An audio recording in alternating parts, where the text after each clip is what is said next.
Welcome back, episode 2 of this week of the Magic Hour podcast. I promised you a football episode, and we have a new segment / weekly whatever we're gonna call it for the Magic Hour.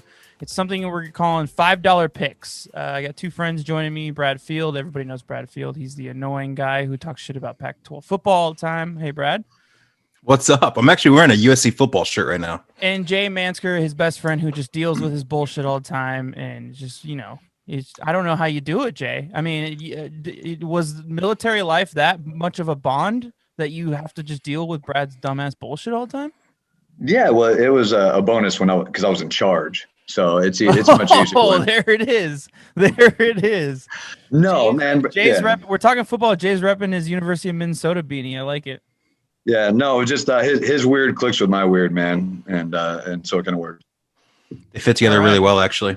Yeah. So everybody, welcome to $5 picks. This is a new thing we're going to do every Thursday. So this trio right here watches Thursday Night Football every Thursday via Zoom, virtually. We hang out, we drink beer, and we watch football. And most of the time, we spend that time talking about this coming week's matchups and like who's going to do what, and we make some picks just shooting the shit. So we figure, why don't we just record this? And we'll see how it does on my podcast. So that's what we're doing. So every week we're going to pick 5 games. And actually, this is the second time we've done this. Last time we tried this a couple weeks ago, but the audio quality was terrible because Brad doesn't know how to record audio on his end. So we ended up not running it. So this is our second week doing it, our first week on the podcast, Brad. I don't know if it's so much I don't know what I'm doing. I think we had a little bit too much fun before the podcast. Maybe that was it. Yeah, maybe a little too much wine for Jay and too much White Claw for Brad. So we pick 5 games every week, 2 college games and 3 NFL games. We bet $1 on each game, so that's why it's called $5 picks. There's 5 $1 picks. I picked 2 of the best college games, 3 of the best NFL games. At the end of the season, we'll tally it up and we'll see who owes who money. I guess probably figuratively money, not actual real money, but we'll see. We'll decide that at the end of the season, and maybe we'll decide a punishment for the loser. Real money. Let's do it. If you win, you get $1. If you lose, you lose $1.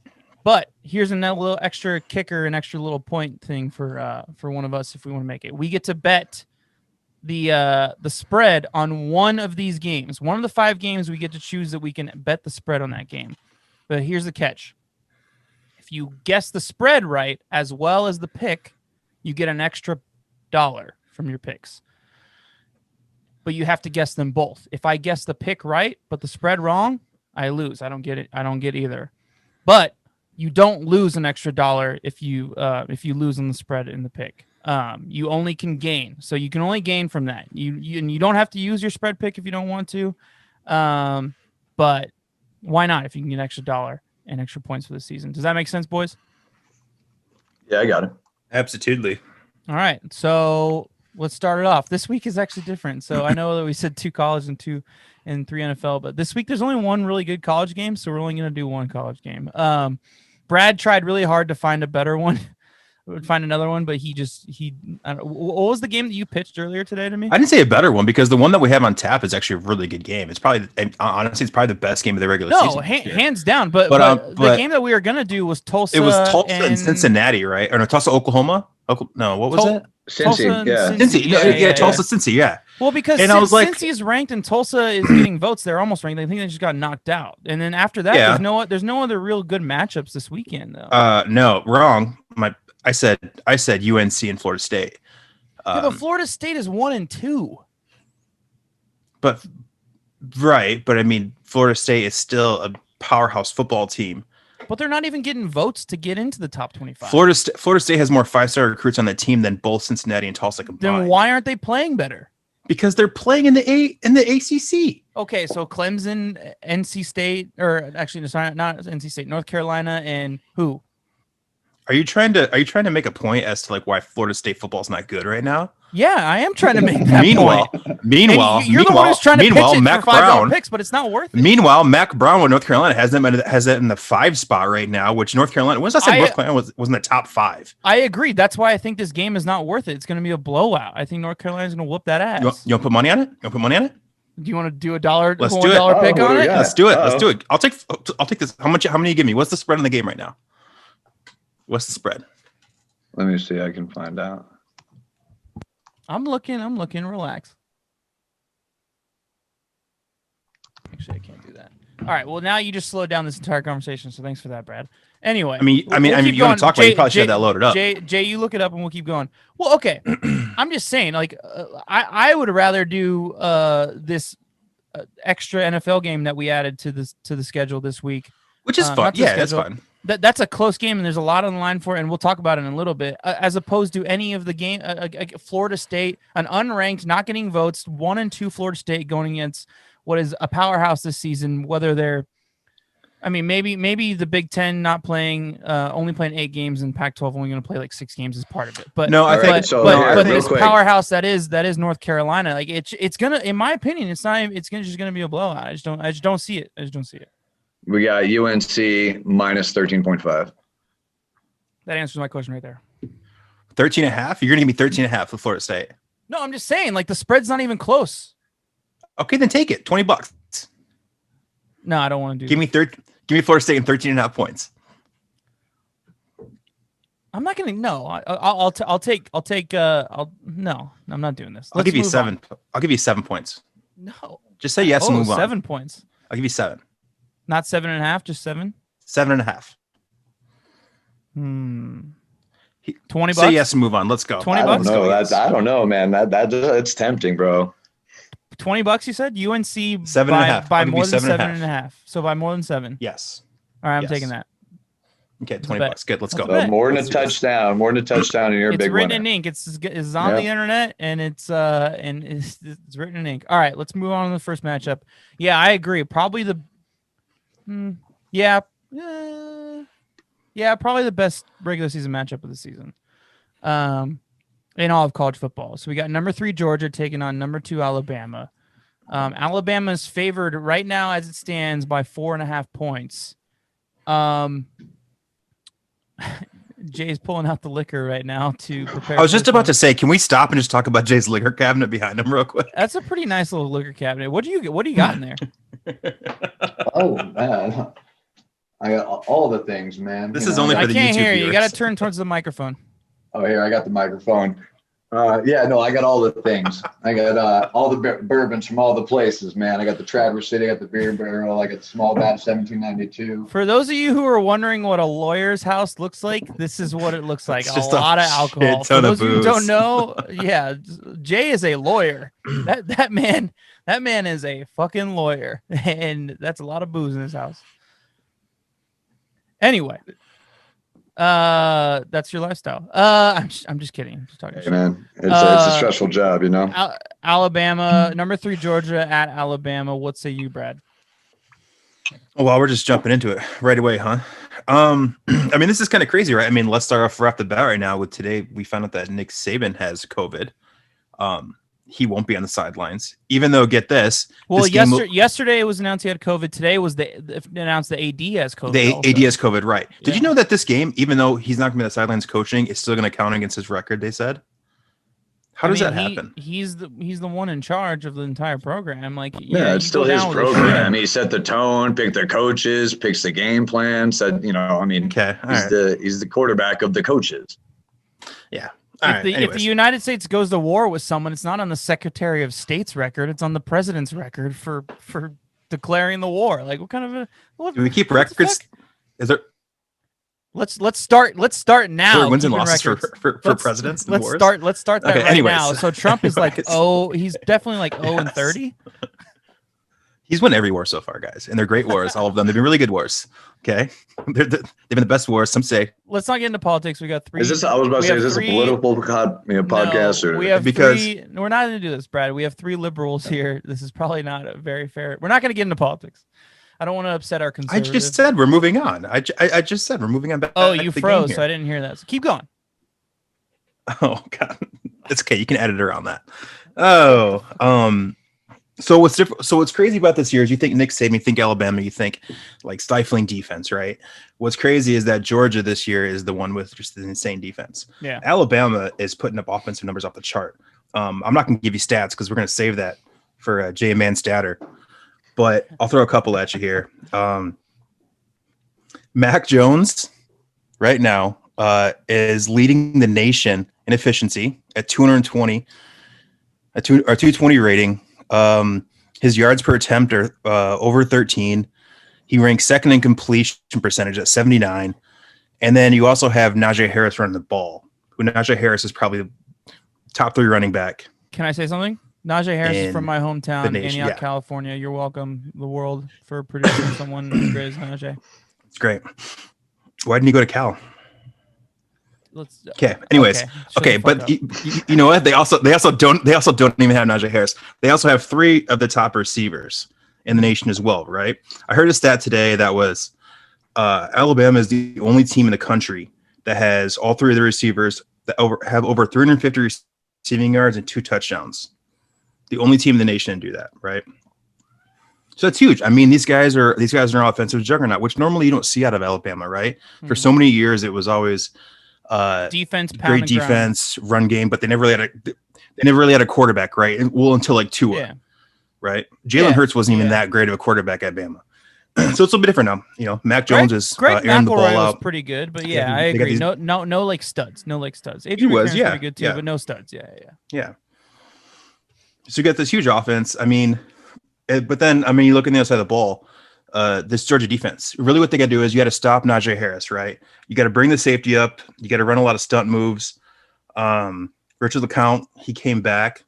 He was going to go in the draft last year. He came back for Georgia, big free safety. You got to bring him up in the middle, stop that run game. But then when you do, you open up the pass game over the top, right? So, I mean, really, it's going to be interesting to see how the game plays out. Mm-hmm. What adjustments Georgia does, Kirby Smart does against Alabama. And then, I mean, we'll see. At the end, I think in this game, I don't know, man, it's tough. I think in college football alone, offense is always going to win. So I think it's going to be a lot closer. I don't think it's going to be as high scoring as everybody thinks. I don't think it's going to be the shootout that, Ole Miss Bama was last week. But I think Bama probably takes it by a touchdown. Here's the thing that I have the issue with is, like, at the end of the day, a Nick Saban offense is a ground and pound offense. So, like, they're pretty, like, one-dimensional. I understand that they are a lot better in the passing game the last 2 seasons, really. I mean, like, look at the products of receiver that they put out last year in the draft. Their quarterback looks pretty good this year, but at the end of the day, like, is he, like, are we looking at him as a draft prospect? Like, I don't know. I mean, I haven't heard. I mean, why not? Every Alabama quarterback we've had for the last 15 years has been drafted. In theory, yes, but like, okay, so you're talking about first round? No, just being drafted. But that's more what I'm kind of getting at. So at the end of the day, they're a ground and pound team, so it's a little bit like singular dimensional offense that. Georgia, I mean, great defense, but what they really do well is defend the run. And so Najee is going to have his work cut out for him this weekend. Can we expect him to overcome that? I don't know. I mean, I to be honest with you, I don't know much about Georgia's offense in order to argue that point, but I do want to, before we move on to Jay and the stat attack that Jay's going to come at us with probably, I do want to talk. I just want to bring up those few points in response to what you're saying.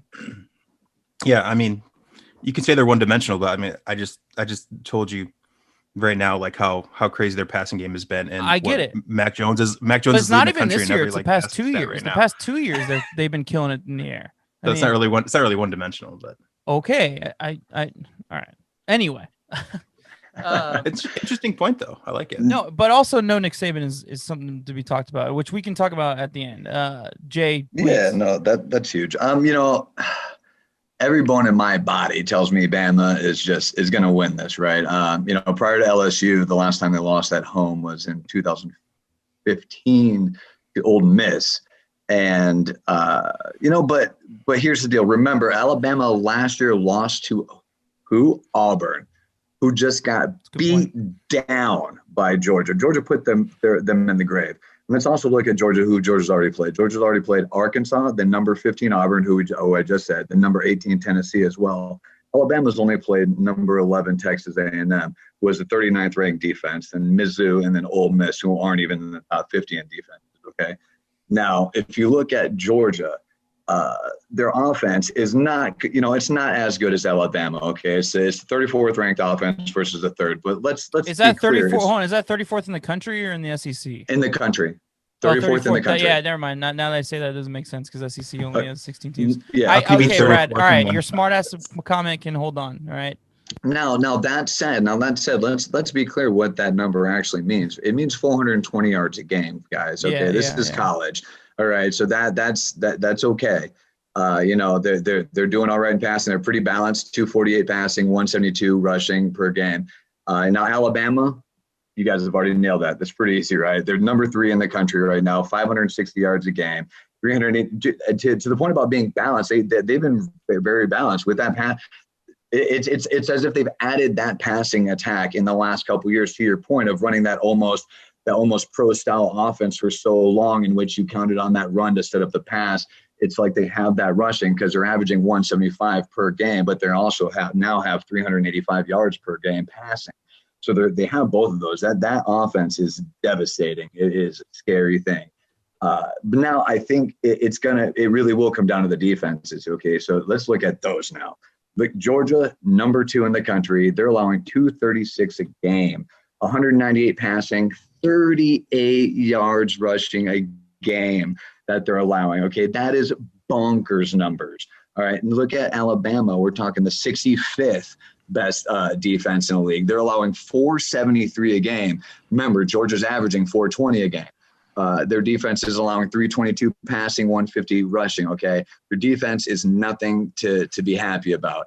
And now let's look at again who Alabama's played. They played again, like I said, number 11 Texas A&M, 39th defense, and then Mizzou and Ole Miss. They have not played a defense like Georgia, and based on Georgia's game against Auburn, based on that defense, I actually think this is going to be an upset. I think Georgia walks into, Tuscaloosa and takes home a W. And Nick Saban being out, I think could be that crucial factor where is what I just said may normally be stupid. But then as we're about to discuss, maybe him not being there to make that decision and make that right move has an effect on it. So for the listeners, a lot of analytics thrown at you just right now, a lot of numbers and a lot of stats. So Jay is a lawyer.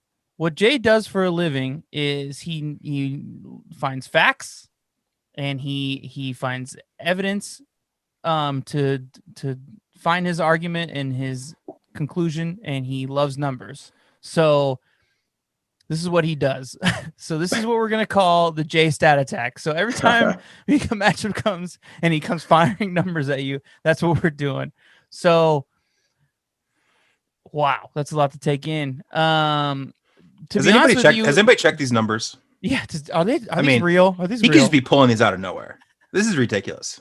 Yeah, that's half of being a lawyer, is just pulling some shit out of your ass. Where's Tony Reality doing the fact check for you when you need him? Yeah. I honestly, your numbers kind of right. make me lean more towards Alabama.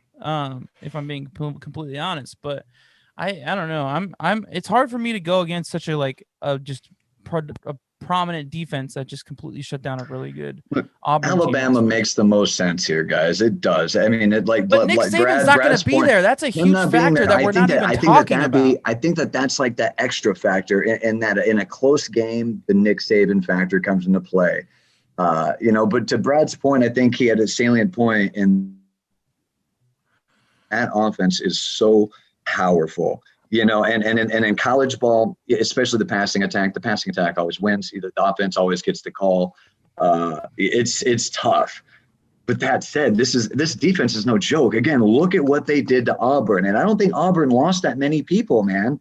Like, they demolished Auburn, and this is a weird season. No, but Auburn still has a second-year quarterback in Bo Nix that's like he's unproven. He's not. But he up until then, everyone was jocking him. Everyone had this game. What was the spread on that? The spread on that was what was the spread on that? It was like what, 3? That's why we talked about it a couple weeks ago. Yeah, or whatever. They were not supposed to get railroaded like that. Yeah, and they got fucking blown out of the house, dude. Yeah, they couldn't move the ball. I'm not going to sit here and try to make an argument for Alabama, right? I said it's Alabama. I think it's really I don't know, because I 100% I can see the dogs taking this one, right? But we just both coming back to in college, I think offense wins. So Yeah. let's finish it off then, Brad. What's your pick? I said Bama by 7, right? Well, What's the spread of the game? Are you going to take the spread for this game, What's the or are you spread? going to wait What for is the it? spread? Minus Is it 4.5? Minus 4.5. Minus 4.5. I'm gonna wait. I'm not gonna take this one. There's too many choice NFL games to take it on. Yeah. I'm taking Bama. Ever right. the contrarian. I'm going Georgia on this. I like it. It just sounds good. I want it to be true. And so, oh man, if I was betting the house on this, I don't know if I would still make that call, but I'm telling you right now, I think Georgia's going to do it. That defense. Jay's going dogs. I am also taking Georgia. I just like that defense What? too much. Yeah, I just like that defense too much. I think Nick Saban gone is a big fucking deal, man. It's just like there's something about like a head coach of that stature that just like the locker room just doesn't rally the same way. And I think that the coaching staff there is enough like of a well-oiled machine. It wouldn't be if they wouldn't be this good for this long if it wasn't that way. I think it's a well-oiled machine where the game plan and all that and whatnot is going to be good. But in terms of just like the presence of a head coach is just completely different in my opinion. Maybe I'm ignorant to this. I played competitive high school football, so I feel like I know a decent amount, not college level, but I know a decent amount, and that's just the way I feel about it. I don't know. I think it's going to be a good game though, either way. And I do think that maybe Nick Saban not being there could come down in crucial moments. Whether it's calling the timeout at the right time, knowing when I need to calm the guys down and bring them in, knowing when to give the pep talk or call the trick play. I don't know. Who knows what all magic he does on the sideline, but given his record, it can't be coincidence. Yeah, I think it'd be better for college football too all around if Alabama loses. But why do you say that? Because everybody's tired of Bama. Parody, right? Yeah, that's one thing the NFL has parody. I mean, other Spoken than like the a Patriots, true Michigan right? fan.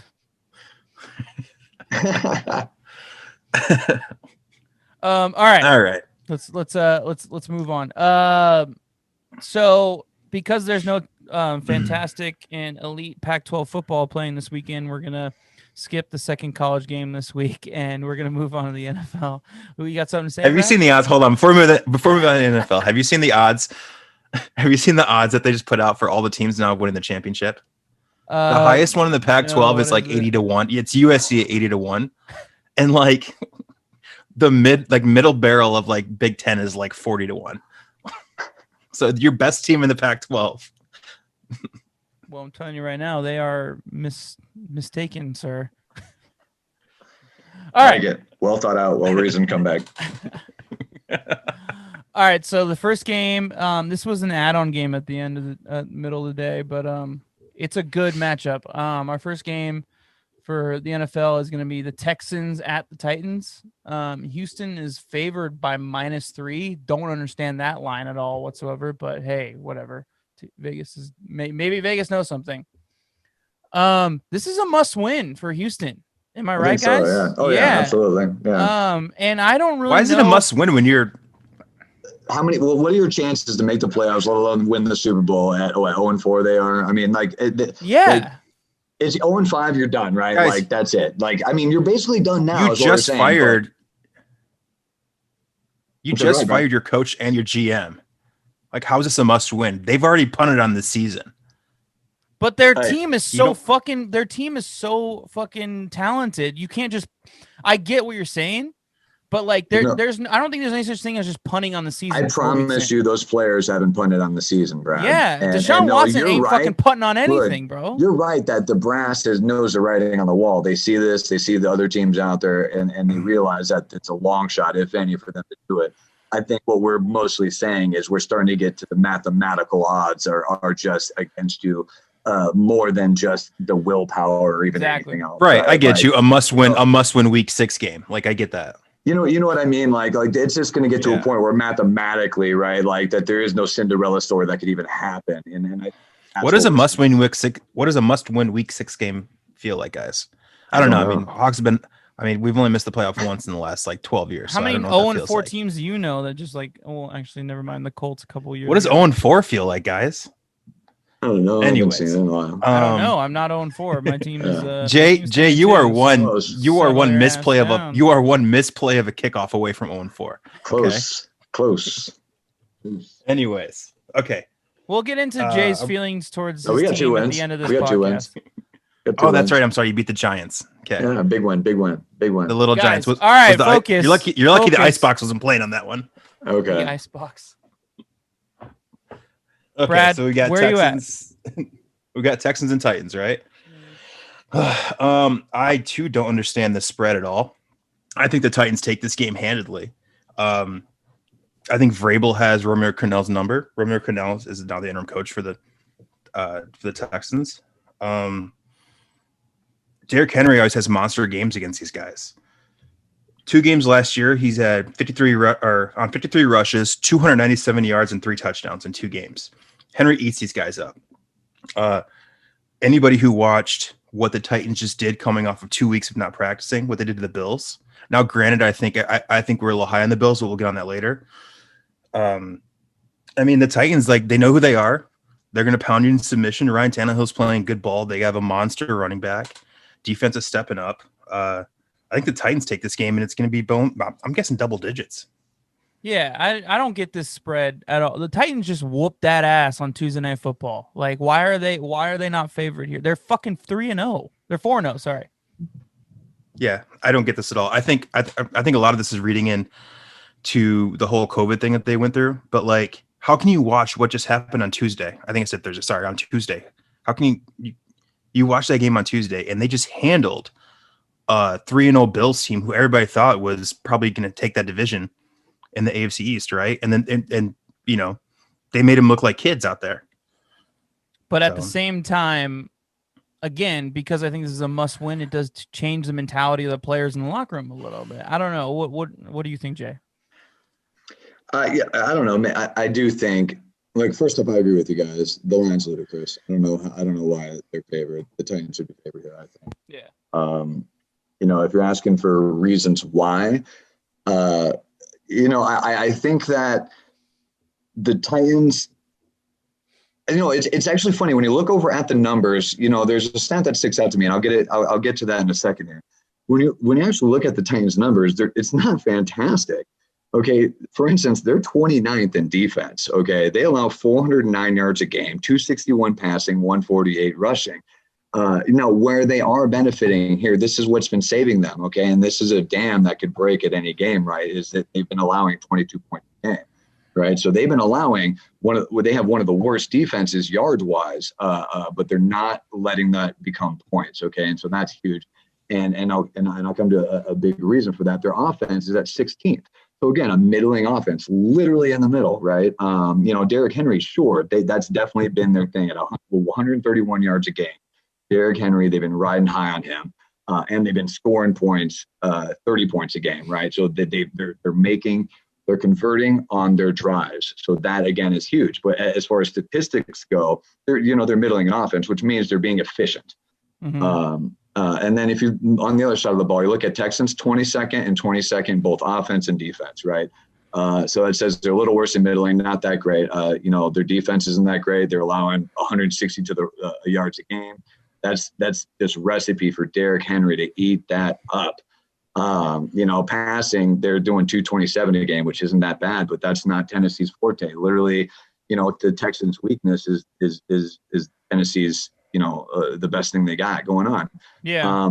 And then their offense, again, they're putting up 359 yards a game, but they're only getting 22 points a game, which I believe, 22 points was literally what the Titans defense was allowing, which that 22 points isn't going to beat the Titans with that. Now, what's happening here, and I think the biggest thing that's happening for the Titans is their turnover. They are number 1 in turnover differential. They are +8 on turnover differential. And that's a huge factor into all those numbers you just threw out. Huge. That that's makes them all make sense. That makes them make sense, right? Why do they have middling offensive numbers, yet they have 30 points a game? Because they're turning that ball over in the opponent's territory, right? And so that is a huge factor here. They are turning that ball over. Houston Texans, they are 13th out of 15. Remember, there are a lot of ties, right? Mhm. So 13th out of 15 with -5 on a point differential. Okay, so not only are they middling offense, middling defense, they're turning the ball over. Now, I'm not going to bank on turnovers because based on the defense, it's not as if they're allowing a lot of stuff, but they're creating these big hits or these big turnovers or these interceptions. I would expect against a team that's also turning over that ball to happen again, right? So I expect a turnover or two, and I think that the Titans win this. I mean, the turnovers is an interesting stat because it also affects their points for too. The points they score, which you said they average 21 points a game scoring. Their offenses. Well, the Titans, no, the Titans have 30 points a game, right? And so okay, you're right. So that changes that, bit, right? I think that changes that a little bit too, because if they're constantly trailing, they're constantly like rushing the ball and they're constantly like they're trying to score as much as they can. So I feel like that drives up the in my I don't know. This isn't a stat, but it drives up the total score of the game a little bit more. So that affects also their stats, their points against and their points for a little bit. Well, right, but I mean the +8. Well, I mean, sort of, yeah, no doubt. The fact that they're in high-scoring games, they have the 29th defense, right, and so that's forcing them to be in these games where they're going. But still, they're only allowing 22 points. So their defense is holding steady, and yet their offense is still producing. And if you look at their rushing, I mean, they're not having a problem rushing the ball. At 131 a game, they're moving the ball, which would right, but that wouldn't suggest that they're just constantly in this fight for your life trail mode. I think instead of this fight for your life trail mode, it's just constant back and forth. Titans. I only watched one entire game. It was Vikings. And that's what it was with that game. And it was a constant back and forth. And because of that, they didn't need to get into fight or flight mode with Ryan Tannehill. They just ate up yards with Henry, beat him down, and would score almost every single time, right? And then they would get these turnovers. And it could be a product of the teams they were playing, and maybe the turnovers don't pan out, right? It's too early to be like they're a turnover monster. It could just be the teams they've played. And so maybe I think you just nailed changes, and they don't do well. And then so, it just.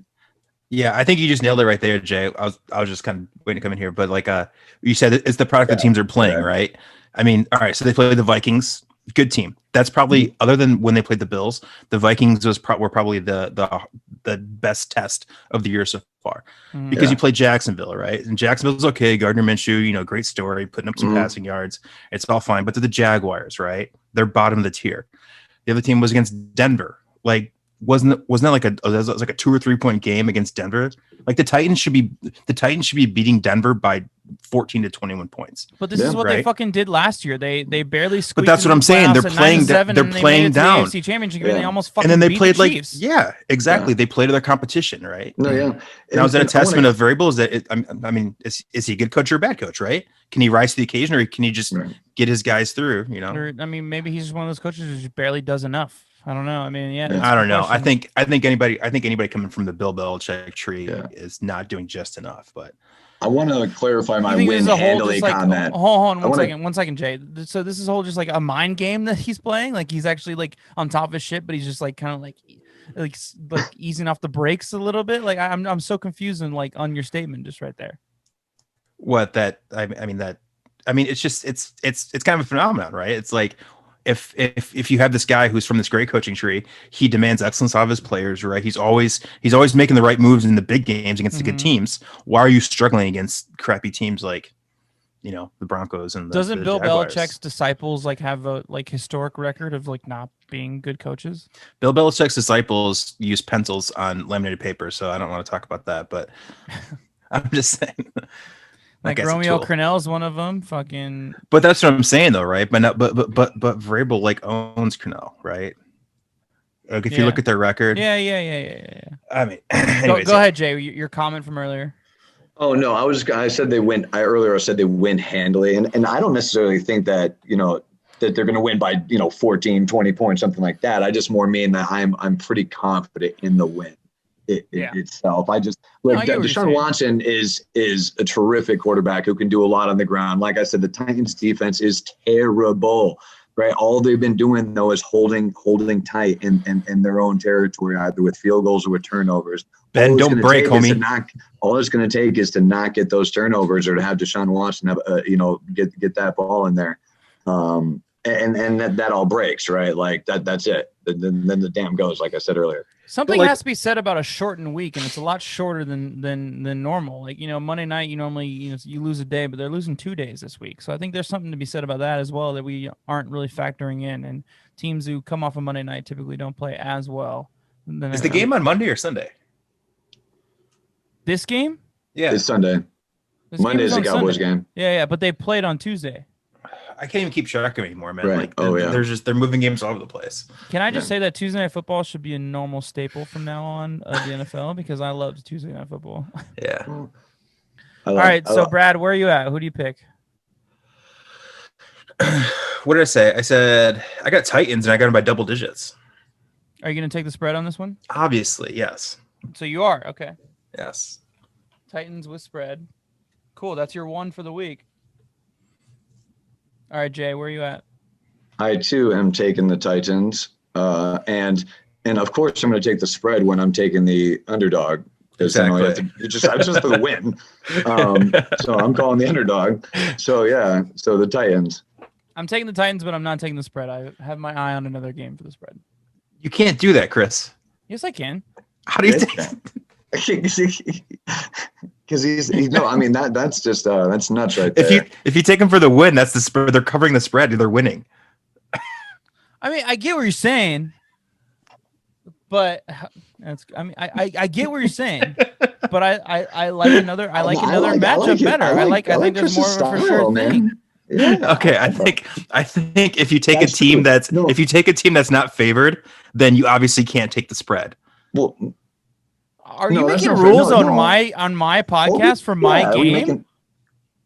And you're already I'm going, sorry, Brad. I didn't know underdog. this was the Fields fucking losers podcast. If you take the underdog, like they're not all going to be as close as or as backwards as we think they are now. You're saying if you take the underdog, you don't get the spread. That's bonkers. Hey, guys, it ain't yet. All right, fine. I'll take the spread, and we'll all just be the same. No, I liked what you were doing. I didn't think you needed to do that. And then no. To your point, it's if you my choice. Think one more game is more of a sure bet, you're winning $2 as opposed to losing $2. On this one, you could just can you only take one or lose $1. You can only take one. That's all right, guys. Right. What I'm saying is you could take the game and only lose $1 if you get it wrong, but then take your more. No, I thought long and hard about what my decision was. Trust me, I get it. I understand. I'm wrong. That's fine. I'm wrong. You are wrong, Brad. All right, we're going to the next game. I'm just an idiot. All right, guys, we're going to the next game. Browns at Steelers. Steelers are favored by -3.5.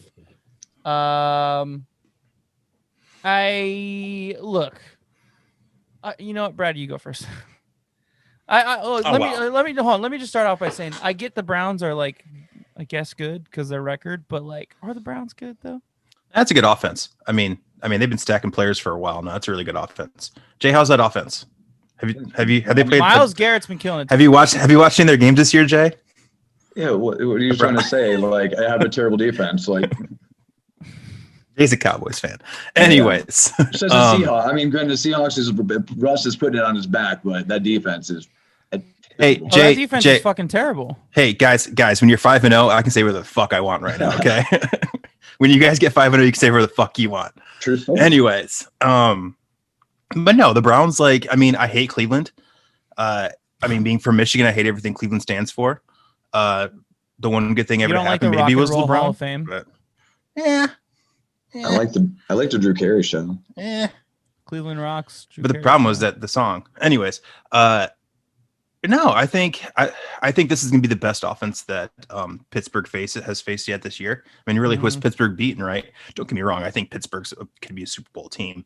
I'm just saying they really haven't faced any stellar, style offenses yet. We're gonna see if the safeties can come up and stop that run game. I get that the Browns don't have Nick Chubb, but I think you're gonna see a lot of swing passes out to the side to Kareem Hunt. A lot of they have Kareem Hunt. A lot of quick routes. Although now they sent Odell home today from practice because he was sick. They said he doesn't have COVID. Ooh, but he was showing symptoms. Not saying he has COVID, but we don't know. We'll see if that materializes or not. That's interesting. I mean, it's a good thing you have Jarvis Landry there to do the exact same thing, right? But we'll see. I mean, the whole thing is you gotta get Baker Mayfield flustered, right? I think TJ Watt gets in his face. I think Devin Bush gets in his face. I think the defense rattles him, and I think you see a different. I still think the Browns will put up some points, but I don't think it's going to be this high-powered offense. Have the Browns played a defense of this caliber yet? I mean, the Cowboys. Oh, shit, I'm sorry. No, I'm sorry. I meant the Colts. yeah, no, they just beat the Colts last week, and the Colts were the number one Colts defense are in the the number league. one defense in the league. Yeah, so they did beat them. That's a good point.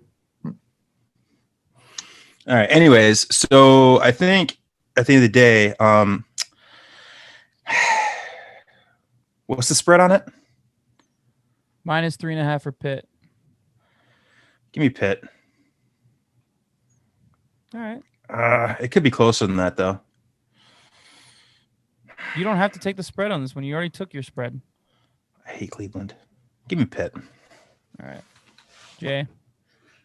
Yeah, I mean, this could definitely be a trap game for the Browns. You know, they could be all motivated, all pumped up that they're finally here and finally arrived. You know, who knows? They're humming. That offense is humming. You know, regardless of what anybody's saying, they're still playing NFL teams, and they're looking like what they're supposed to look like. I was just about to say, keep it a trap game if you're the underdog? Yeah, is it a trap game if you're the underdog? I didn't want to interrupt him, but. No, a trap game for the Steelers, as in like it seems like the Steelers Browns should win this, but I mean, I guess I'm saying it's a trap game. Excuse me, I misspoke. It's a trap game in that it's one I could see the Steelers losing because the Browns are humming. You know, I think they're doing what they were supposed to do when they collecting that talent, like you talked about. Both have middling offenses, but they're with one Browns are 13th in offense, 386 a game. Well, Steelers are 15th in offense, but Browns are putting up points, 31 points a game. Browns are putting up points, and same with Steelers too. They're putting up 29 points. I will give them that. So both of them are still they're still doing that, but their offenses are contrary attributes, right? Browns have been undeniable on the ground. They're leading the league right now in rushing, 188 yards a game. Meanwhile, the Steelers' offense is comparable. Is on the opposite route. Oh, I'm sorry. Excuse me. Well, they can thank obviously Chubb, but I don't know if they're going to be able to do that without Chubb. Continue to do that without Chubb and having that duo. Maybe they can. Maybe they can't. But now they rank on the bottom with passing. But they rank on the bottom with passing. Meanwhile, the Steelers' offense is kind of comparable, except it's their strength is passing. Right. The Steelers' offense they're at 200. Excuse me here. Their defense. Excuse me. Claypool had like 4,000 yards alone last game. So. Right. Right now, here's the elephant in the room. Right. It's like defense. Right. The Steelers have the third best defense in the league compared to the Browns 21st. Right. Like which defense is going to be better? Both of them have comparable offenses, and both have the ability to score. Moreover, the thing is the strongest part of the Steelers' defense is their rush defense, right? Which is the best part of Cleveland. Whereas, like they're only allowing 64 rushing yards a game. Now, I don't think that they're going to hold Cleveland to that. I'm just saying that that's their strength, and their strength is Cleveland's is there. And then you, however, you look on the other side, Cleveland's weakness is their passing defense, where I would say that is the Steelers their strength, and especially in the NFL. That's going to win, right? The receivers are going to win. That passing game is going to win as compared to the more even grounded offense versus defensive ground game.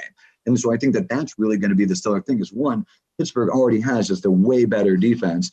Their turnover differential is pretty similar. And so you're looking at the two offenses, right? I don't think they're going to be able to rely on the run game as they've previously been able to. So they have to put it on the shoulders of Baker. And can he outduel Big Ben, right? And I don't think he's going to be able to. Claypool's coming off a hell of a game too, on top of having Juju. Who is that? Who is Claypool? They're talking about him now as like the number one receiver there. What is this? I'm sick and tired of Big Ben just like Hines Ward, right? He's Oprah, Antonio Brown, like him and Brady. You're a receiver now. You're a receiver. Plexico Burris, like now Juju Smith, and now this guy Claypool. Like, how come receivers just come out of Pittsburgh? I don't understand it. Good scouting? I don't know. Yeah, we'll see. I mean, maybe it was a fluke, Maybe they just didn't game plan for the student. Here's something interesting. So Odell, obviously questionable. You said that about the flu. Baker and Jarvis are also questionable, as it states right now on Thursday. Why is Baker questionable? No idea. It doesn't say. It just says questionable. It's gonna be really interesting, right? I mean, obviously, Jay said. I mean, you said there too. Like, it's gonna come down to that, and I think the Browns' offense. I mean, we said it all the time. Once Baker gets rattled, like that's it. Like he falls apart. He falls apart so quickly. He unravels. I want to say this, guys. When was the last time the AFC North had such stellar offenses? If there's been one division in football that's always been about defense, right? With the Ravens, the Steelers, the Browns, Bengals, when they had like Burfict and Pac-Man and those teams, they had really good. Yeah, Geno Atkins, right? When did the AFC North become like the offensive juggernaut that it is? Yeah. Well, I mean, I don't know if I the go past there. couple of years with the Ravens and the Steelers, yeah, Right? maybe. I don't know. So they're exciting and they're putting up 30 points a game, but let's remember that Browns are the 13th ranked offense and Steelers are the 15th ranked offense. Now you do have the Ravens, which I don't know, but the Thanks Steelers, for just throwing the Steelers money. stats.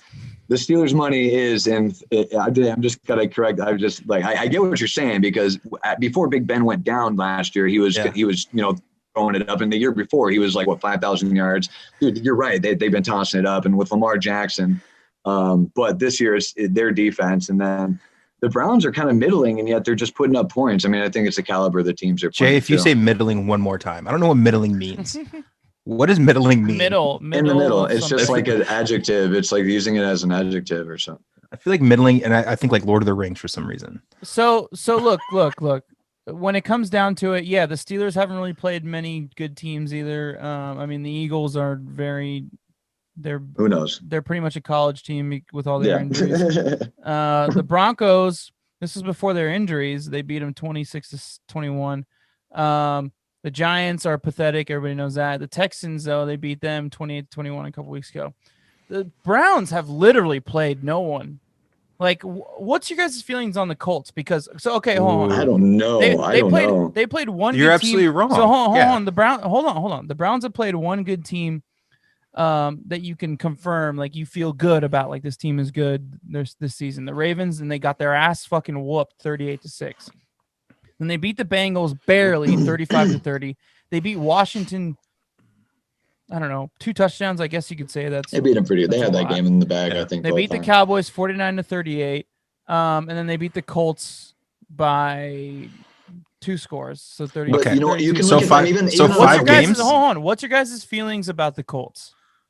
I think the Colts are good, right? You just said 5 weeks right there. Yeah. 3 out of those 5 teams, as much as I hate to say it, because the Cowboys are going to win the garbage division, 3 out of those 5 teams are playoff teams. The Colts are going to be a playoff Yeah, but team. I think there's a difference between a playoff team and a good team. And the Cowboys are not a good team. They're What? a playoff team. They're not a good team. Okay. Yeah. No, I think that's being proven, especially with I don't Dak know. gone. I don't know. See, the thing is with the Colts is I don't know how I feel about Rivers yet, man. Like I thought he was going to come in there and just be a gunslinger. He's the only And I thing thought holding he was him back right now. Yeah, I thought he was, and then once Marlon Mack went down, I was actually like, good, bring in Jonathan, man. Like this kid, I said he was the best back in the draft. I could not You did say believe that. where he went in it. Dude, I don't care who. Dude, he's disciplined. He's a smart You kid. said that on shit this goes a long podcast. way. Yeah, He's proving he- himself that- though. Like he's been proving it. Like he's a smart kid. Yeah. He was. I mean, dude, he won he won the running back award 2 years in a row. the Doak Walker Award. Yeah, the Doak Walker Award 2 years in a row. They also have Jacob Eason, who, hey, here you go, shocker, he's a Pac-12 quarterback, but I'm high on him, right? They drafted him From Washington. from Washington, right? 6'7", Is Jacoby Brissett huge still arm. there? No, he went Yeah. somewhere else. Is he still he's there? I could be wrong. He's a backup. Yeah, he's I a could backup. be wrong. Yeah. He was When Anyways, did he was in Jacoby for a little Brissett bit. come back in? Because he played pretty good last year. No, He dude, came forget he came Jacoby in for a Brissett, dude. game for a little bit, I think. Put in Eason. You drafted this guy in like the 4th or 5th round, right? Just throw you have kind of a project. you have speedsters, right? You got Paris Campbell, you got Ty, you got guys that can get down the field. We're seeing how these young quarterbacks now can get the ball down the field, right? That's the new evolution. That's why we're seeing so much scoring in the league now. It's because these young first, second year quarterbacks are being bred so early in their careers that they can throw the ball 50, 60 yards. Mhm. You got a guy Yeah. who can do that with these receivers. Bring him in and try it. I think what could also be happening is maybe they're trying to, they're playing like they need to play because their defense is playing so well. So we're not seeing them do what they have to do. that or the offense isn't clicking because they're trying to run it through Rivers because they were expecting that to be the kind of team they were going to be. So that was what they game planned for all off season. And then they came in and that's not working exactly the way they want. And they weren't ready for, as Mike Tyson say, to be punched in the mouth. Meanwhile, they have Jonathan Taylor sitting there who is, I mean, he's playing well. I don't know what his average is, but the kid's playing really well. You got a defense that's playing really well. Yeah, and no. I think they need to, and I think they are, and I think they will adjust it to more run to set up the pass, whereas Rivers has always almost been a pass guy to set up the run, or even the extended run with the little passes, right? He always had Eckler or something like that to like LaDainian Tomlinson, somebody that he always had a guy that he was throwing. Well, they got Hines that can do that, but Rivers can't throw the ball past 15 yards. Sorry, No, Chris. right. Let's get back on track, guys. So we're You asked if the Colts were a good team. We're giving you our take on the Colts. I understand that. Thank you for narrating that once again. Don't open this door. But let's get back on track, and not sidetrack again.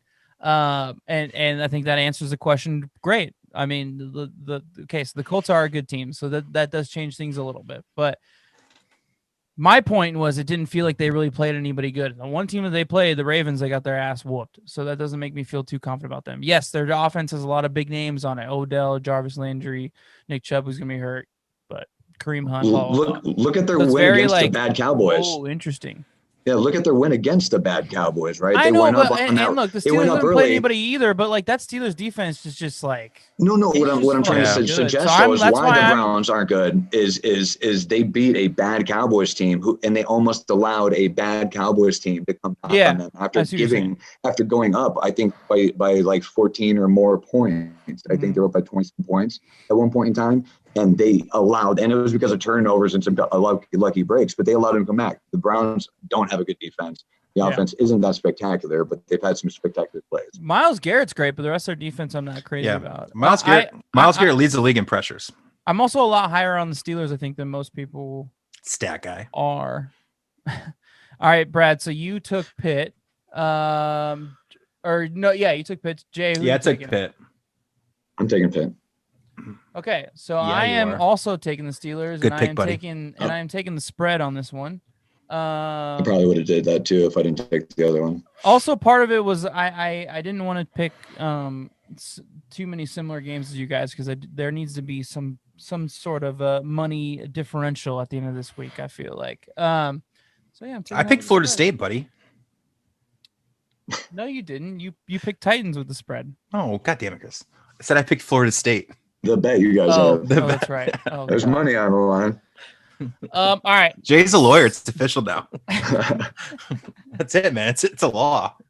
All right. So the second to last game of this week is for $5 picks is nice. Yeah. Actually, you know what? Let's take a quick break and then we'll come back. What do you guys say? Sponsored? No. But we'll just take a quick break and then we'll finish it off with our last two games. So stick around. So wait, time out. Stick around and we'll be right back.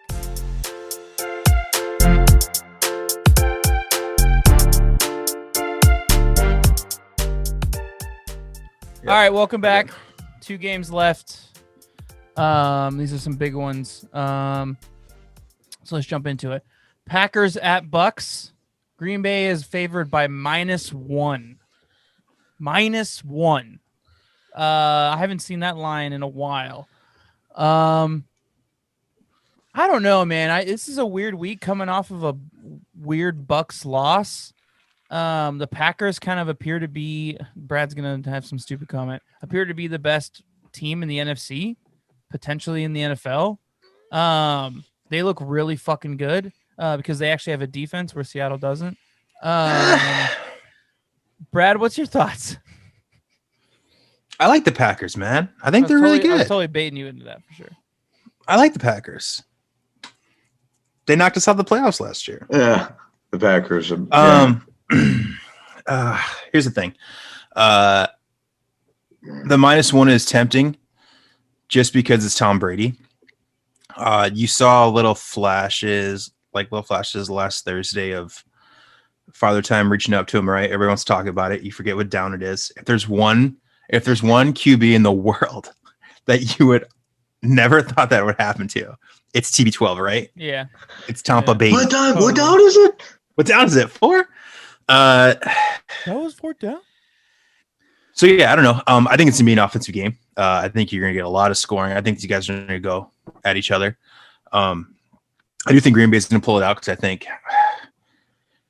All right, well, what you said is not untrue, right? I think Green Bay is probably the favorites in the NFC, and that's hard for me to say. It really is, right? I can't just keep relying on Russell Wilson to pull us out in the last minute of every single game, right? Yeah. Right. As we used to say, Jay, we used to say Matt Stafford was Shia LaBeouf, right? Go get it, Megatron, and he would just chuck the ball up to Calvin Johnson, right? Megatron. I feel like even though Russell Wilson is, I want to say the best quarterback in the game right now, I think Aaron Rodgers is stepping up to another level just to try to prove something. But Russell Wilson, hands down, is the one QB I'd want in the league right now. But Really you see in the over fourth Mahomes, quarter, wow. he's relying so much on DK Metcalf. Anyways, I'm getting off on a rant about the Seahawks. I don't want to do that. Yeah, But I do think, but I do think the Packers are the best in the NFC, and I think this is going to be a shootout. I think Tampa Bay falls in the end because I just Tom Brady's great. I don't think they're going to keep up with Aaron Rodgers though, because like they're especially with LaFleur right now, like they got that offense clicking. And what's so underrated is that they have two guys in Aaron Jones and Jamal Williams that can run the ball. And they can just shove it down your throat. It doesn't even have to be Aaron Rodgers. He can throw it for 150 yards and one touchdown, and they can beat you by 30 because those guys can just pound the rock. So, yeah, I'm Pack. It looks like Devontae Adams is playing this week as well.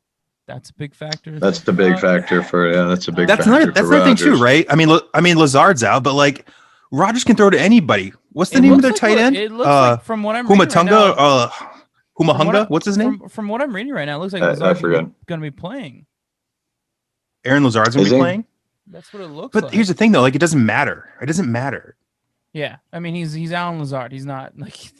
Right. Who? No. Like, no, Aaron Rodgers have been making receivers look good for years. Yeah, yeah. Right. I do think, I kind of think that the talk, it's going to be about Brady versus Rodgers, but really it's about Brady versus, I'm sorry, excuse me, but really it's about the Packers and their number 2 offense going against the second best defense in the NFL. People didn't realize this, right? Get them. The Buccaneers actually have the second best. They're only allowing 300 yards a game, an astonishing 50 yards rushing, man. So the Bucs have only. So if Aaron Jones gets held in check, right, that's when it becomes the Rodgers versus Brady show. Because I think that that offense is being as good as Rodgers is. I think Aaron Jones is just dominating. I think he is opening everything. I think everyone's scared of him. And Jamal Williams. Jamal Williams as well. That 2-headed rushing attack is out of control. Yeah. I'm just saying that, but that rushing game I think is really, really helping. Where if Aaron Rodgers was falling or going on this downward slope off into the sunset, any of those things that maybe were hurting him, I think are being masked by that amazing rushing game. And so now you're getting the best of Rodgers and then complemented by an amazing rushing game, right? So if that rushing game does manage to get held in check, and by held in check, I just mean maybe 100 yards, right? They're not doing 180 combined rushing yards, whatever bonkers numbers they're putting up. Let me tell you, it's 150 a game that they're putting up right now. So, maybe they're only held to 100 and it's put more on the shoulders of Rodgers. Then I think it does become, the Rodgers versus, Brady. And that's going to be tough. I mean, the Rodgers hasn't faced a defense like this. They're only allowing 239 passing. Now, the Bucs haven't played the Packers, clearly, right? So, clearly now the Buccaneers, despite Tom Brady and whatever you hear, the offense has been kind of back and forth, right? It wasn't the greatest at first. All of a sudden, people are like on the train again, and then against the Bears, it falls off the cliff. But what they are managing to do is score points. They're only 19th in offense, but they're still putting up 27 points a game. So they're able to score. Wild. That's a wild stat. That's completely contradictive. Right. So you would not think so. But they're doing 365 yards a game. They're only getting 99 yards rushing. They're not rushing. That's where they're falling apart. They're getting 265 in the air, which isn't a lot either. And it's not even like they have a major turnover. Their turnover differential is a +2. Green Bay is a +3. They're pretty even there. But let's think about who they have running the ball. Leonard Fournette, who's barely got a job. He's hurt. He's hurt. It's Ronald Jones. It's Ronald Jones. Well, I think what you're seeing is efficiency, right? I think you're seeing either 3 and out or a touchdown. And that's kind of what makes sense to me there, right? When you have scoring, but you're not having a lot of yards and you're not having a lot of turnovers, you're probably having either 3 and outs or long drives with touchdowns at the end of those. But doesn't Tampa Bay have one of the better defenses though? They have the number 1 rush defense. No, well, they have the number 2 defense, number 1 rush defense in the league, and then they're only behind the Colts. And Right. so and defense, right? But you're right. Who have the Bucks played versus? Now the Bucks have played some people. The Bucks played the Saints, right? They played Drew Brees. Granted, Drew Brees seems a little not like previous years, but so it's not like they've played nobody. That said, it's a passing league. The offense this year is out of control. I don't know if I can bet against Rodgers right now. That team just looks fire. They're scary, you know man. I'm saying? It's just they look good, dude. I'm not too convinced that the Bucks are even that good of a team. They have a lot of talent. They're very undisciplined. I'm not going to get into some insider information that I have, but they're extremely undisciplined. Oh, stop this. Okay, cool. Well, it's their offense that gets the attention, but it's not the offense is why they're good. It's the defense is why they're good. Yeah. They've got some good guys. Shaq Barrett's great. Fucking I mean, the list goes on and on and on and on. Shaq Barrett's Pac-12. Is he? I don't remember. Washington, good for them. I don't know, man. Aaron Rodgers is having like another career year. I don't know, and like I know a lot of people are saying like he's got a chip on his shoulder because of the draft pick. I don't necessarily know that it's that. I think he just has more talent. Like I think the run game, like Aaron Jones, is really coming to his own. His offensive line is healthy this season. Allen Lazard's coming to his own as well. I don't know. Maybe it was a couple years in the system. Maybe it helps a lot. Devontae Adams hasn't even been playing too. He's been making those other receivers look really good. I think the big part of it has got to be the offensive line. He felt like he had no time to throw the ball last year, and this year he's got all fucking day. That defense has been good for 2 years now. I mean, everybody knows that. So they're gonna stop other teams from doing what they're doing. And Tom Brady, look, the 4th down situation alone aside, that team. Or that guy he's definitely losing some stuff off his arm. He looks like Drew Brees the past 2 weeks when he throws the ball. Like and when it comes down to it, he's got guys that want to go deep, and you need to have those big plays in order to beat a team like the Green Bay Packers. So I'm just not convinced that it's even possible, and I'm surprised that the line is so thin. I think 7.5 points is more than reasonable. I think this is a 2-digit game for the Packers personally. Can we please jump off this Tampa Brady thing and like how like he instantly went there and Tampa Bay was going to go to the Super Bowl and win the division? I mean, I know Jay, you still think it, right? You think Tampa's win the division? They look pretty good a couple times. They look pretty good in a couple games. They're going to win their division. Carolina's looking good. Carolina's looking secretly good, dude. Yeah, we'll see. Teddy Bridgewater. Teddy Two Gloves. Yeah. That same time they lost to my Raiders in week 1, so who knows? The Falcons are a dumpster fire right now. They're talking about getting rid of Matt Ryan. Yeah. Like the Saints or whatever. I mean, the Saints too. I don't know. They show up, they don't show up. Upset, man. Yeah, I don't know what's going on with them. I'm willing to put another side bet on it right now. Carolina wins that division, Jay. No, I don't want to bet you. Oh. No, sorry, Jay. You want to bet Carolina? I'll take that bet. All right. $20. Oh, yeah, interesting. All right. So if anybody else takes it, then it's just a split.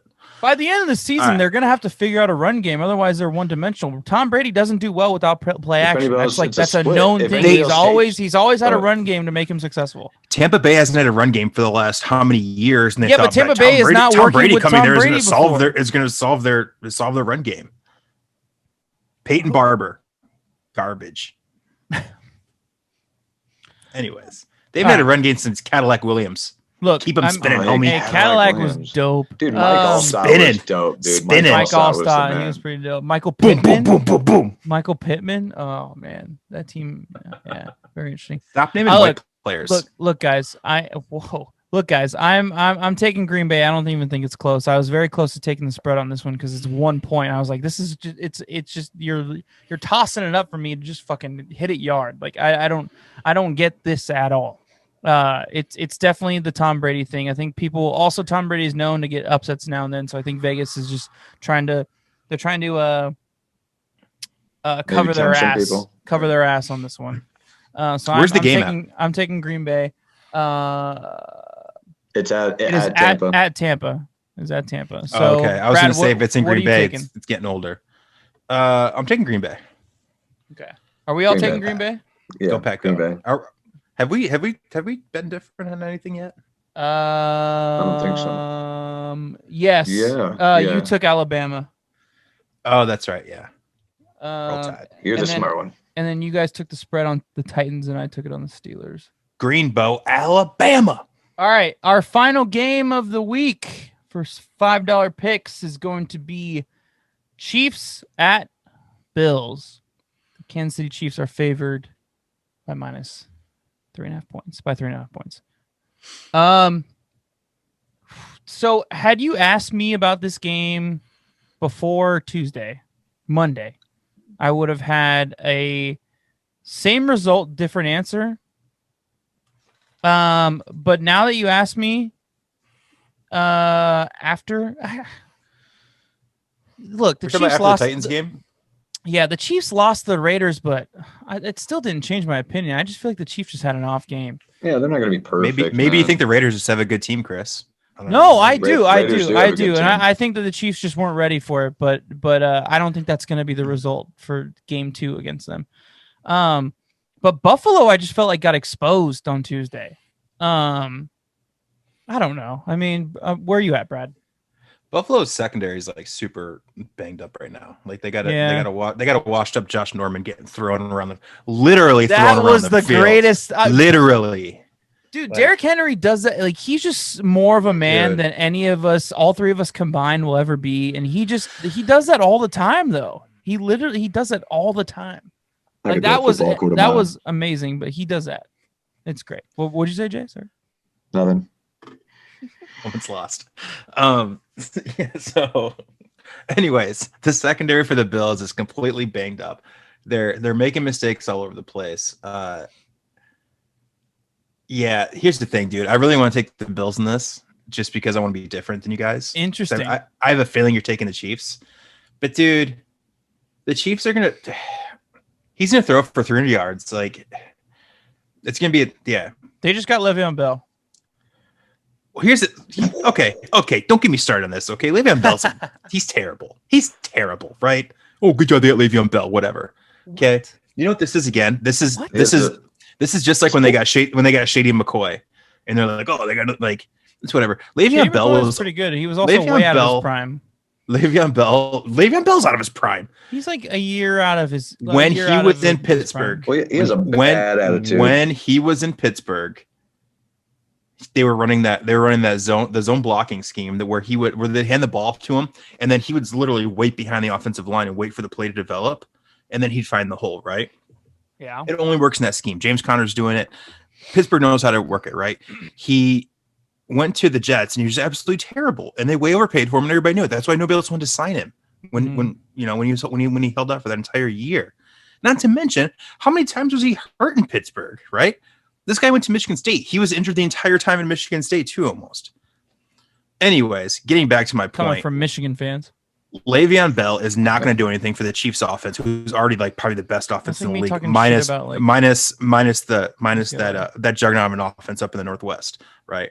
The Chiefs, like, they don't need Le'Veon Bell. Whatever, get over that signing. They're going to put up 300 yards passing because the Bills' defense is terrible. And Josh Allen is going to be running around the field trying to chuck the ball 70 yards, which he can do. Did you guys see that rope of that 50-yard touchdown pass? So he threw a laser. He is so fucking good. Woo. But here's the thing about him, and we can get into. We don't have to get into this. I just want to say, he relies heavily on his athleticism, including his arm, in that athleticism. I feel like most to be a successful do. quarterback. Tom Brady, Aaron Rodgers. Aaron Rodgers doesn't have. I know he has the Hail Mary plays, but he doesn't have a huge arm. It's just his accuracy that makes him so successful. In a couple years, look, everybody's like, for lack of a better word, deep throating Josh Allen this season. What does that mean? What's deep throating? Stop. But in a couple years, like, I wouldn't be surprised if he digresses quite a bit. Anyway, keep going. Yeah. All right. Basically, I'm saying he's going to be running around for his life. I mean, they might put up some points. They might put up 21. This game could go like 36-21, something like that, Chiefs. Mm-hmm. They can't keep up with them, though. But, man, it is fun watching him play. I never thought I'd say I would Yeah. enjoy watching a Bills game, but to see this guy throw a rope 50 yards and split it two defenders is absolutely insane. Yeah. I remember he was coming out of college, too. That's what everybody was talking about, right? The big arm, the whole thing. He could throw 70 yards, this, and that. But he's unproven. He makes a lot of mistakes. He's toning those mistakes down, and he's learning how to play the game. Yeah. But I still don't think it's enough because the Chiefs are just that good. Yeah. So yeah, give me the Chiefs. I didn't real quick, Jay, before you go, I didn't bring up Le'Veon Bell like, oh, he's an X factor. He's going to take them to the next level. No. Clyde Edwards I wanted to get my is point. a I wanted to get my stud. point He's out there already before gonna be we there. talked about that. Yeah. He's a stud. He's already going to be the main guy. Le'Veon Bell's going to be a secondary dude. He's just going to be a nice couple downs off. Change up, couple downs off. Goal coming line, for passes, goal line. coming for maybe a goal line. I'm sure Jay has a stat in there coming up about here Clyde Edwards-Helaire. Here it No, comes. I didn't. Fire him No, off, baby. Fire him off. Let's go. No, I mean, well, here. If you really take a look at the stack, no, who cares? Come on, it's the Chiefs, guys. It's the Chiefs. They're not going to lose 2 in a row. No. Don't need to pull out the stat book to even say that. But look, this should be a fun game. You got both high-powered offenses, right? The Chiefs have the 3rd overall offense. The Bills have the 5th overall offense. And guess what kind of defense they have, Brad? Middling defenses. A middling That's defense? right. Yeah, How can everybody have a middling defense? I want you to give me, dude. Next Middling, Thursday, give me somewhere in the next middle. Thursday. Give me a fucking graph about who's Somewhere outside in the the middle. middling. Basically, can you make anybody, a graph for us? anyone from 11 to 19, middling. Can you They're make in the a middle, graph right? about what the best graphs are? Is it a pie The graph about the best Is it pie. a- It's a pie. Is it a bar graph? Graphs. I like Chart. bar graphs. I like line graphs. Middling. Right. So Yeah. right. So anyway, So for instance, the Chiefs have the 20th overall defense. The Bills have the 17th overall defense. So Bills actually have the edge there. So but neither one has a good defense. But both have exciting quarterbacks, I think, that know how to make plays outside the pocket. Now here, KC's pass defense, they're allowing 225 a game, is better than Buffalo's pass defense, which is allowing 263 a game. And I think that's going to be a factor, right? Because you're looking at both these quarterbacks, and it's going to be relying on them. The weak spot in Kansas City is the rush, but the Bills can't run. And except for Allen, and that seems to not be really the mantra this year as much as it was I last thought year. Like he's Singletary still was doing moving. pretty good this year. He's injured, isn't he? No, they are. Yeah, got he injured was last injured. game. Yeah, he's back. So they're averaging 93 yards a game. So if that tells you, man, that's right? bad. No, yeah, their strength is passing, right? But that also happens to be, even though it's a bad defense, the best part of that bad defense is their pass, right? And so that's why I was saying, that why that's going to matter so much. And so they don't have a rush. And so I think it can come down to Josh Allen's legs. And I think if he puts it on his shoulders, throws some of those ropes, but actually runs kind of like how he did last year, I think he could definitely pull something out and do something kind of crazy here. But I can't see it. Oh, and another thing, and this is the other thing, right? Turnovers will play a factor. And again, if you look at the Chiefs, they're playing efficient football. They're tied for 3rd amongst a couple people with a +5 margin, where if you look at the Bills, they're at 10th out of 15 with a -2, which isn't like the worst thing in the world, but it just shows you the disparity. If there's going to be a turnover, which I think there will be, it's probably going to be the Bills. And you can't turn the ball over, and you have to be able to stop Patrick Mahomes. I don't think they're going to be able to do that. Yeah, I think if you're going to see who's going to turn the ball over, Patrick Mahomes or Josh Allen, you're probably guessing Josh Allen's going to throw the pick. Yeah, right? 10 times out of 10, Right. that's going to be my pick. No, that'll be Josh Allen's pick, Chris. I see what you did there. Da-da-da. Play on words. Well done. I mean, there's not really much more to say. I mean, I think last week, I think it was a fluke of some senses. I want to talk about the Raiders in a second, very briefly, because I do want to give you guys some credit. Hold on. What? Okay. Wow. I was going to. That's cool. I got 30 seconds of Hawks in here, so. But the Chiefs are going to come back guns a-blazing next week, and it's just this weekend, and it's going to be just a disaster. I think this is a 2-score game. I really do and I really think the Bills were exposed a little bit this past week. I think they'll bounce back. They luckily have a very shitty division. But I would, if I'm the Bills, I am worried about the Dolphins a little bit. They're 3-2 right now. They're coming off some big wins. Fitzpatrick looks pretty good. They have a lot of good talent that they drafted the past couple of years. Picked up some good guys. Their defense looks a lot better. So if they don't get their shit, and obviously the Patriots, we all know about the Patriots. You know, when they get Cam back, they're going to be fucking lights out again. Cam's back this week. Maybe they get their shit together, but yeah, I mean, it's very interesting, and I don't have their schedule in front of me, but maybe that's part of it. How did Stephen Gilmore get over COVID that quickly? How long was it? Like a week, not even a week. That's a little bit questionable. Sorry, you brought up the Patriots, and like that was just in my mind. I was like, yeah. how does that Well, happen? I mean, I No, can that's a- probably that's a assure you little they're bit following questionable. protocols. Well, it depends. Like, again, there are different stages, different kinds of virus and things like that. Yeah, So but did there they are- just test him one time? They could have got a false negative. Yeah. A false, yeah. a false right. negative, The and then false- just no, like, false okay, negative. cool, false negative. From what I'm false from negative, what, and just like, okay, cool, we're good. what I understand, they're being tested multiple times a day. So like they're literally just tracking it. And as soon as it's out and they're not contagious, they're like, you're good to go. Yeah, you get like, yeah. I'm sorry, Chris. I completely interrupted you when you're about to go, but like, I saw that today. I saw that today that Stephon Gilmore is going to play, and I'm like, what? Like we were just on there's this witch hunt about how he was like face to face kissing Patrick Mahomes a week ago. Like how And many now it's days like, oh, no, he's do good to you play. have to pass positive in order to play? Because like if it's just one day, That's like, the what thing. Has the fuck? NFL Like, said? I don't I'm not think sure. they Has have, the NFL man. said the There's rules something of, like, very when they can come corrupt back? about this, right? You I know, think because you there's just so have much to get money a on the negative line. test. They have to play no matter what. Like they're gonna make the season I mean, happen no matter they what. sat So there's Cam, something very right? corrupt But- about it. Yeah, I mean, they sat Cam, but like I think you just have to test negative.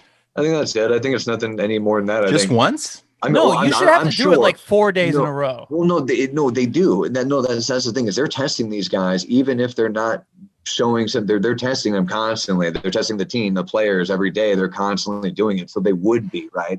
So say they have their first negative test on Wednesday, right? They're like, oh shit, awesome, let's get them back in there. They're going to test them on Wednesday afternoon, Wednesday evening. They're going to test them Thursday morning, Thursday afternoon. They're going to test them Friday. So like they're going to have multiple tests, and they're also these guys are on some other money. They're on some money that we don't understand. Yeah, right? yeah. Yeah. No, 100%, Jack.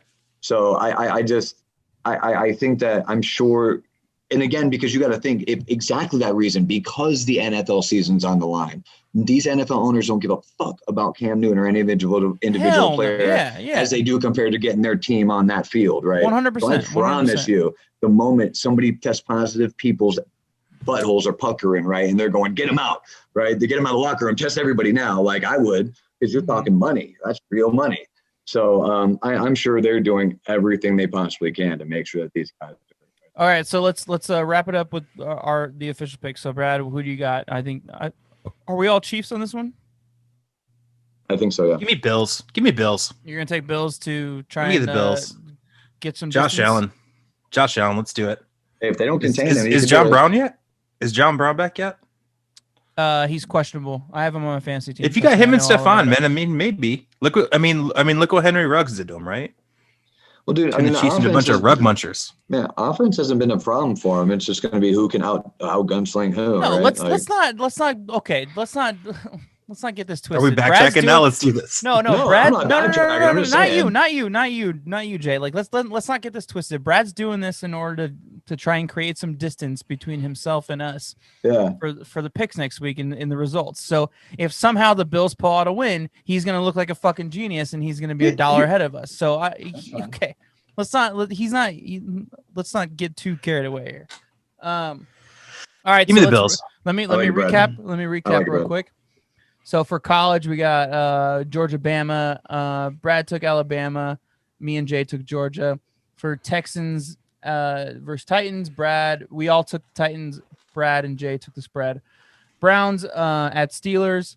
We all took the Steelers, and I took the spread on that game. Packers versus Bucks. We all took Green Bay. Packers. And then Chiefs, Bills. Me and Jay took the Chiefs, and Brad took the Bills. So if you're keeping score at home, those are the results. I do want to wrap up with two quick things, and then we'll finish it off. First thing is the reason why I'm wearing this Oakland Raiders hat, because I do want to give props to you two guys, because you guys said week 2 when, I wanted to believe it, but I didn't believe it, You guys said that we were a good football team and to look out for us, and we were going to be a force to be reckoned with. And, I thought we would be good, 10-6, 11-5. But there's no way in hell we were going to be good enough to compete against Chiefs or whatnot. And we pulled out a fucking convincing win against the Kansas City Chiefs last week. So this is me saluting you two, saying, well played, boys. You know your shit, and you called it. You called it week 2 that we were going to be a good team, and fuck, I'm very happy. Very happy. It's gotten me out of my Oakland A's depression. There you go. Hey, did they fire Billy Bean? No, Billy Bean is buying a piece of ownership in the Red Sox because he's fed up with ownership at the A's not giving him money to play with, and he's just like, cool, I'll go. I'm just gonna go to the rich team. It wasn't that the whole. I mean, it kind of makes Moneyball. It's not official yet. Like it kind of makes money like the end of Moneyball not cool now. Yeah, because the whole thing was like he gave 100%. He gave up on the Red Sox to stay with. Yeah. Well, he owns part of the A's, so he's gonna have to sell part of his ownership. But his ownership group, like his venture capitalist firm that buys up professional sports teams and sports organizations, is buying a large piece of the Fenway Group. So that's kind of how. That's it's very. So he's basically just done with the A's. Yeah. So hats off to you. Thank you, boys. Second, how you doing, Jay? You doing okay? Buddy. Sunday was a tough day for you. It was. Yeah. I'm taking it on the chin real good. No, I tell you what, with the defense playing the way it is with the number 8. Because here's, and fortunate for them, they're in the division they're in, so they had a chance at the playoffs, right? I still think they'll make the playoffs. Do you think Andy Dalton can get it done? Oh, I think they'll win the division. I don't know what they'll do in the playoffs, right? I don't think they're a complete enough team. You just can't, that's why I don't think the Seattle Seahawks will be able to do any, unless they can get that defense figured out. I don't think Russ can. I mean, he just has to be. I'm not saying it's impossible, but he'd have to be perfect for every single game. Who are you to talk about somebody's defense? I'm not, dude. No one was talking. Look at you getting all. That's why I don't think that teams like that, when you're not complete, I think you can't be the worst defense and win a Super Bowl, right? You can be a middling defense, but you can't be the worst. There it is. That defense. Word again. Yeah, I know. Start calling it the middling podcast. But you middling podcast with Jay Mansker. Yeah, I kind of the middling stats. He's got an M. He's got an M on his beanie right now. He's got an M on his beanie. The M's not for Minnesota. It's for middling. It's for middling. The hope was that just get to the playoffs and anything can happen, right? Maybe they can get their stuff figured out. Maybe Mike McCarthy needs enough time to. I will say that Andy Dalton is hands down the best backup quarterback in the league right now. James Winston's close, man. Maybe the best backup quarterback in the history of the NFL. Like that guy should not 30 and 30. Backup. Nobody's in the 30-30 club like Winston is, and he's a backup. No, Dalton's way better than Winston, bro. Dalton's way better dude. Dude, Jay has none of the nose. You're the 30-30 club, homie. That's a very, very exclusive 30 club. for 30 presents. Tell me this. 30 for 30. You're down 21 in the second half. Who do you want, Winston or Dalton? Andy Dalton. Right. It's not even close. Get out of here. No, get out of here, dude. James Winston's going to throw a pick on the first play in the game. Who cares? You're already down. Who cares? Touchdowns. He'll throw 4 touchdowns. At least Dalton gives you a chance for a field goal or something. He takes 3 steps forward, 1 step back. No. Andy Dalton will not be able to get you. So you don't even believe in your team. You're talking all this like, luckily. No, I'm just suggesting. Cowboys are officially in the Trevor Lawrence draw. Oh yeah, no. Look, I actually think here's the deal. Before Dak started lighting it up, I really wanted the Moneyball situation. I didn't want to pay him. I was like, let's see Dak. I was kind of convinced. Bad. Now you feel bad. Now I feel bad. Everybody feels bad, dude. Yeah, dude, I do too. I'm just saying. It's terrible, man. That kid is terrible. But I part of me wonders if Andy Dalton's a damn good quarterback. This is a Pro Bowl quarterback who's used to having a bad line. They talked about how he was a quarterback who the mantra is get it out of his end zone under 2.5 seconds, which is what the Cowboys need right now because the offensive line is in shambles. Andy Dalton, I think, could really be good. Is like serviceable. I mean, he has enough weapons, right? Like, and it's not as if he's like a 37-year-old quarterback, right? He's not Vinny Testaverde showing up to the fucking Cowboys, to try to sling it around. He's still a fairly young enough guy. Like people thought he was going to go start somewhere. And So I wouldn't be surprised if he did well, but the problem is that defense is just not acceptable, and it doesn't matter. Now that you That's say right. Talking about Testaverde, Seattle's defense. Get out of here. you guys actually have had a lot of like random old quarterbacks. Drew Bledsoe. Oh yeah, Bledsoe, Testaverde. We have Bledsoe. This goes on and on. Quincy Carter. Well, Here, we Jay, went can I for ask you a quick question? Do you think by this, because I thought about this. We had Ryan Leaf for a second. Oh, dude, don't get me started on Ryan Leaf. Oh, is he even worth talking about? God. No. Analyst for ESPN. NFL never gave him a chance. Anyways, okay. Do you think that by Dak getting hurt now, Jerry Jones gives him a contract because he feels sorry about how everything played out, and now you guys get stuck in that? Because before you were okay with letting Dak go. Hell no, dude. Jerry Jones is a loyal man. Sometimes I wonder if he's loyal to certain people, but no, he's a loyal man. That said, he's also a businessman. And just for instance, say they tank, right? Say they continue down this trend and they end up in the top 5 pick and finagle their way into a Trevor Lawrence situation, something like that, right? Like, wouldn't you? I mean, if you have all those weapons, right, as young as they are, you almost say, like, why not? Like, to save that money, put it into defense where you, like, because you can't, even Dak. He's doing monstrous numbers. He's doing insane numbers. He should be winning. Like, Dak should not be, dude. He was on his way to a 6,500 yard season.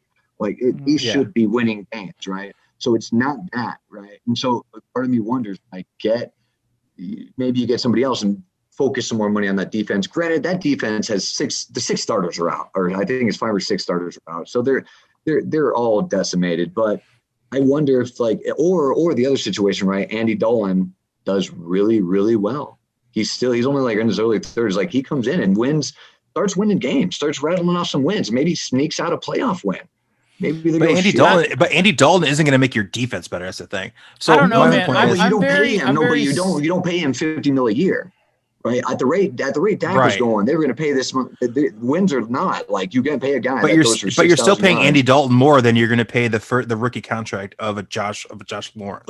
You can't control it though. You wouldn't be in the hunt. Yeah. No, in that situation, you might not be in the hunt for Trevor Lawrence, right? So say I take Justin Fields over Trevor Lawrence. Maybe. Let's not get into that. I don't go in Ohio State quarterbacks in the NFL. No, you just go on Ohio State running backs, whatever. No, for sure. That's fine. They work. No, but see, if Andy Dalton did well, they probably wouldn't be in the running for Trevor Lawrence. So then maybe you are. What's gonna suck for you guys is that you guys play in the NFC East, so like you're like it's so hard to lose games in that division that you're not going to be a top 5. You know what I'm saying? Like, you're going to end up like you're going to be the Lions. Guys. You're be the Lions. You're going to end in like the 10th pick. Guys, at the end of the day, there's so many examples for both sides. Like, there's examples for like invest in your quarterback because he's he's like the ground that you want to build around, and like he's going to lead you to years and years of success. I think Aaron Rodgers is a great example of that. I think Ben Roethlisberger is a great example of that. So spend a lot of your payroll on that. But then there's also examples where it's like it doesn't work out, and you should like spend more money on the defense, and then like kind of like just rotate in quarterbacks left and right. Blah blah. I mean, I think the Raiders are a good example of this as well. It's like they invested in their quarterback. It didn't really work out for a couple of years, but now it kind of feels like it's kind of working out. And like maybe the investment was for the offense and not for the defense. But at the same time, like you look at the Bears, and the Bears had one bad season, and this year they're 4-1, and they got that stacked defense. Like, and they don't have a fucking quarterback. They've had 2 different quarterbacks this season, and they're still successful. Like, it's just like.